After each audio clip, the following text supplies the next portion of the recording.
Hi everyone. The JSE recently released the timetable for the December 2020 index rebalancing.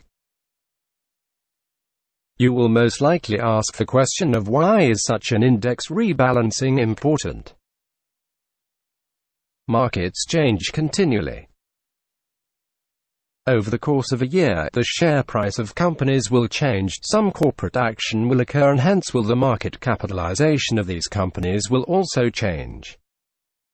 Without regular rebalancing, an index can become overly weighted toward a group of companies or particular shares.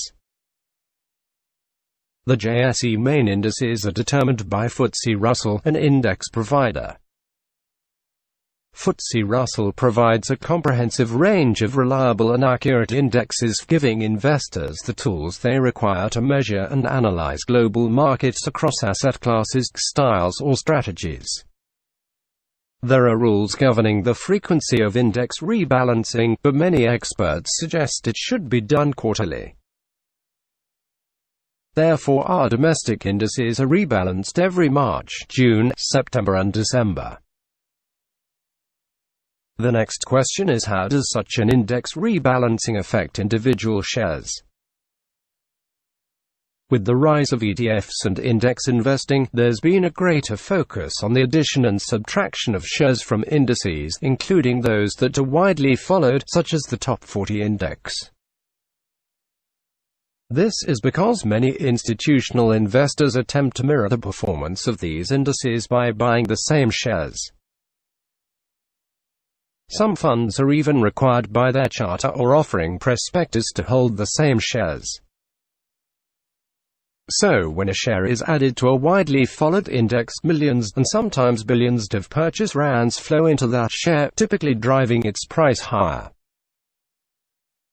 Conversely, when a share is dropped from an index, it is often sold by institutional players, usually causing it to drop in price.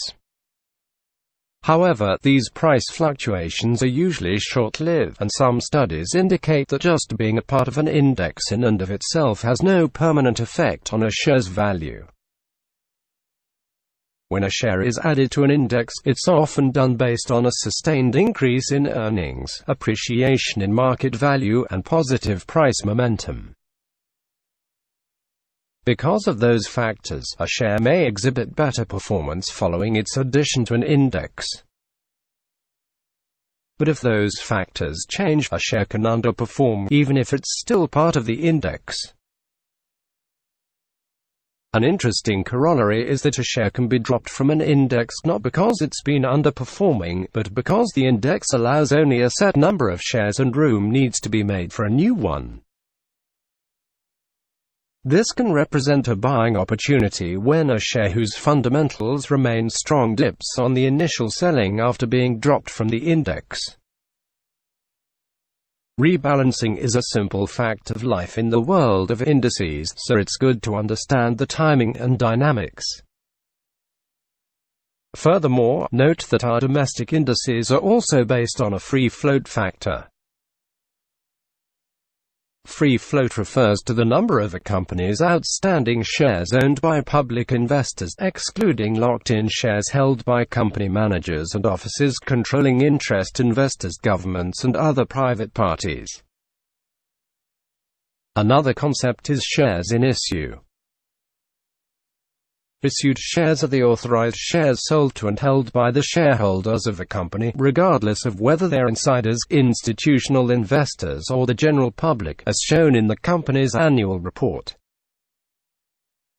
A company issues a share only once. After that, investors may sell it to another investor. Here with a couple of important dates to keep in consideration for the December 2020 rebalancing. The 13th of November. Cut date to determine free float changes in excess of 3% and cumulative shares in issue changes in excess of 1%. The 23rd of November. Market capitalization snapshot for ranking and selection purposes. Keep a close eye on shares with abnormal price changes.